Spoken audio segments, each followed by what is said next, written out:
നമസ്കാരം സുഹൃത്തുക്കളെ. ജീവിതം എന്ന് പറഞ്ഞാൽ എന്താ?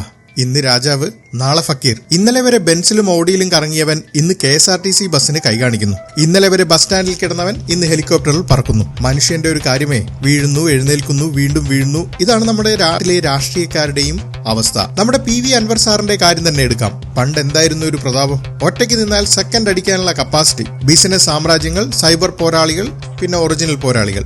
കൊലപാതക കേസിൽ വരെ പെട്ടാലും സിമ്പിളായിട്ട് ടാറ്റ പറഞ്ഞിറങ്ങി പോരാൻ പറ്റിയ സുവർണകാലം. പക്ഷെ ഒടുവിൽ അധികാരം തലയ്ക്ക് പിടിച്ച് ഞാൻ മന്ത്രിയാവും എന്ന് മോഹിച്ച് ഇറങ്ങി പുറപ്പെട്ടതാ. ഇപ്പോഴേ വഴിയിൽ കൂടെ പോകുന്ന കാക്ക പോലും തിരിഞ്ഞു നോക്കാത്ത അവസ്ഥയായി. ഇനി നമ്മുടെ ക്യാപ്റ്റൻ പിണറായി വിജയന്റെ കാര്യം നോക്കൂ. കഴിഞ്ഞ 28 കൊല്ലം പാർട്ടിയുടെ സർവാധികാരി, 10 കൊല്ലം കേരളത്തിന്റെ ഇരട്ടച്ചങ്കൻ മുഖ്യമന്ത്രി. കേരളം ഇങ്ങേരുടെ കാൽ കീഴിലായിരുന്നു. എന്നിട്ടിപ്പോ എന്തായി? പാർട്ടിക്കാർക്ക് പോലും താല്പര്യമില്ലാഞ്ഞിട്ടും ആ കസേരയിൽ നിന്ന് ഒട്ടിപ്പിടിച്ചിരിക്കാൻ വേണ്ടി മാത്രം പ്രതിപക്ഷ നേതൃസ്ഥാനം വരെ ഏറ്റെടുക്കേണ്ടി വന്നു. പവനായി ശരിക്കും ശവമായി എന്ന് പറയുന്ന അവസ്ഥ. പക്ഷേ ഗൈസ്, ഇവരൊക്കെ കവച്ചു വെക്കുന്ന ഒരു അമ്മായി കൽക്കട്ടയിലുണ്ട്. അതാണ് നമ്മുടെ മമതാ ദീദി. മമതാ ബാനർജി ചില്ലറക്കാരിയല്ലായിരുന്നു. 1 അല്ല 2 അല്ല 3 വട്ടമാണ് പശ്ചിമ ബംഗാൾ ഭരിച്ചത്. അമിത്ഷായുടെ ഹെലികോപ്റ്റർ ബംഗാളിൽ ലാൻഡ് ചെയ്യാൻ സമ്മതിക്കാത്ത പവറായിരുന്നു ദീദി. ED ഉദ്യോഗസ്ഥൻ റെയ്ഡിന് വന്നപ്പോൾ അവരുടെ കയ്യിൽ നിന്ന് ഫയൽ വാങ്ങി വെച്ച ലേഡി ഗുണ്ടയാണ് അവർ. എന്നാൽ ഈ തിരഞ്ഞെടുപ്പോടെ കളി മാറി.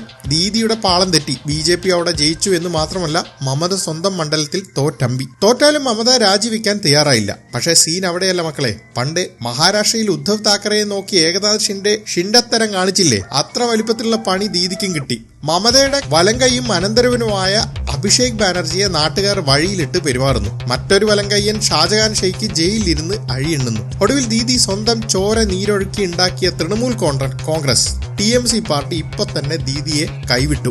ആകെ ജയിച്ച 80 MLA-മാരിൽ 58 പേരും ദീദിയെ ഇട്ടിട്ട് പുതിയ നേതാവായ റതബത്രയുടെ കൂടെ പോയി. വെറും 22 പേർ മാത്രമാണ് ഇപ്പോൾ മമതയ്ക്കൊപ്പം ഉള്ളത്. അതായത് തൃണമൂൽ കോൺഗ്രസ് നെടുകയെ പിളർന്നു. ബംഗാൾ സ്പീക്കർ ഔദ്യോഗികമായി റതബത്രയെ പ്രതിപക്ഷ നേതാവാക്കി പ്രഖ്യാപിക്കുകയും ചെയ്തു. ചുരുക്കം പറഞ്ഞാൽ TMC എന്ന പാർട്ടി ഇനി മമതയുടേതല്ല.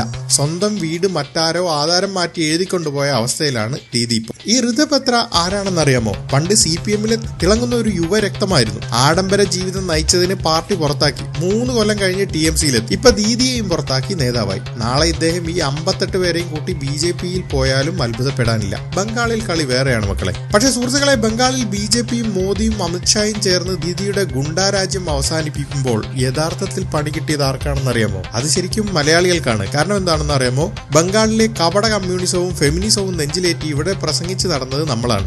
അവിടുത്തെ പട്ടിണി കാരണം ഇവിടെ വന്ന് വല്ല പാടത്തും പറമ്പിലും കളച്ചുകൊണ്ട് പണിയെടുത്തിരുന്നത് ബംഗാളികളാണ്. ഇപ്പൊ ബംഗാളിൽ BJP വന്ന് എല്ലാം ശാന്തമാകുമ്പോൾ ഈ പാവങ്ങൾ സ്വന്തം നാട്ടിലേക്ക് തന്നെ തിരിച്ചു പോകും. അതോടെ നമ്മുടെ നാട്ടിൽ തെങ്ങിൽ കയറാനും വീട് പണിയാനും ഹോട്ടലിൽ ചായ അടിക്കാനും ആരും ഇല്ലാത്ത അവസ്ഥയാവും. ചുരുക്കത്തിൽ കൽക്കത്തയിൽ ദീദി വീഴുമ്പോൾ ചങ്ക് പൊട്ടുന്നത് ലുങ്കി ഉടുത്ത മലയാളിക്ക് മാത്രമാണ്. അധികാര ഗർവ് കാണിക്കുമ്പോൾ ഇതൊക്കെ ഒന്ന് ഓർക്കുന്നത് നന്നായിരിക്കും. അപ്പോൾ എങ്ങനെയാ? വീഡിയോ ഇഷ്ടപ്പെട്ടെങ്കിൽ ലൈക്ക് ചെയ്യുക, ഷെയർ ചെയ്യുക, ചാനൽ സബ്സ്ക്രൈബ് ചെയ്യാൻ മറക്കരുത്. അടുത്ത കോമഡി നമുക്ക് വീണ്ടും കാണാം. Thank you.